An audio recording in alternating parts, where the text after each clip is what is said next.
Chapter 2. Reciprocation. The old give and take. A few years ago, a professor tried a simple experiment. He sent holiday cards to people he had never met. He expected curiosity or confusion. What he received instead was silence filled with envelopes.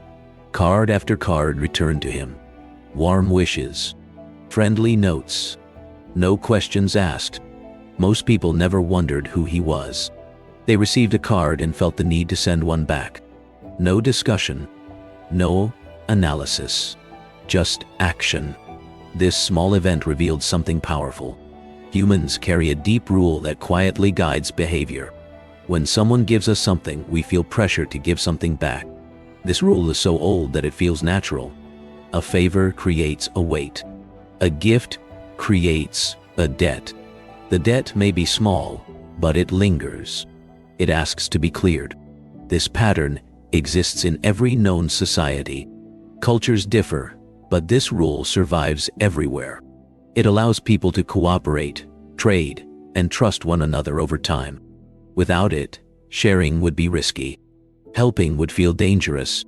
The rule works because it looks toward the future. A gift today becomes a bond tomorrow. Because of this, societies teach it early. Children learn to say thank you. They learn to return kindness. Those who take without giving are labeled harshly. They are avoided, criticized, and remembered. No one wants that reputation. So people repay, even when it costs them. This creates a strange situation. A small favor can unlock a much larger response. Someone you dislike can gain influence simply by giving first. The favor does not need to be requested. It only needs to be accepted. Once accepted, the pressure begins. This is why the rule is so powerful. It bypasses preference, logic, and even emotion. It does not ask whether you want to comply. It reminds you that you should. This chapter begins with that realization. Influence does not always push. Sometimes it gives. The strength of this rule becomes clear in real situations. A small, unexpected favor can change how people behave later. In one study, participants worked alongside someone they barely knew. At one point, that person returned with a soft drink and offered it freely. Nothing was asked in return. The gesture seemed casual and harmless. Later, the same person asked for help selling raffle tickets. The request was simple and optional. Those who had received the drink bought far more tickets than those who had not. They did not do it because they liked the person more. They did it because they felt obligated. Even people who disliked the requester still complied. The feeling of debt overpowered personal preference. This shows how strong the rule can be. It can silence doubt, hesitation, and even dislike. Once a favor is accepted, the mind seeks balance. It wants to repay. The size of the return does not need to match the size of the favor. Often, it becomes much larger. This creates an imbalance that benefits the giver. A small gift can unlock a big yes. What makes this more powerful is that the favor does not need permission. It only needs acceptance.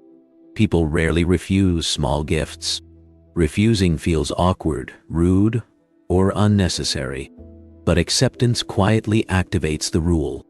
The pressure builds later, not immediately. This is why the technique works so well. The request comes after the favor, not before. By then, the decision feels less like a choice and more like a duty. The person believes they are being fair. In reality, they are responding automatically. This pattern explains why influence often begins with kindness. Not because kindness is fake, but because it is effective. The chapter gently reveals this truth. Giving can be a tool, not just a virtue. And once you see that, you start noticing it everywhere. The rule becomes even more powerful when people cannot refuse the gift. An uninvited favor still creates obligation. A person may not want what is given. They may even try to return it. But once it is received, the sense of debt remains. This is why free gifts are so effective. Samples, tokens, and small offerings feel harmless. Yet they quietly activate the need to repay. Many people give back not because they want to, but because walking away feels wrong. The pressure is internal. No one threatens or demands anything. The mind simply seeks relief from imbalance. Some organizations understand this very well. They give first, knowing the request will come later.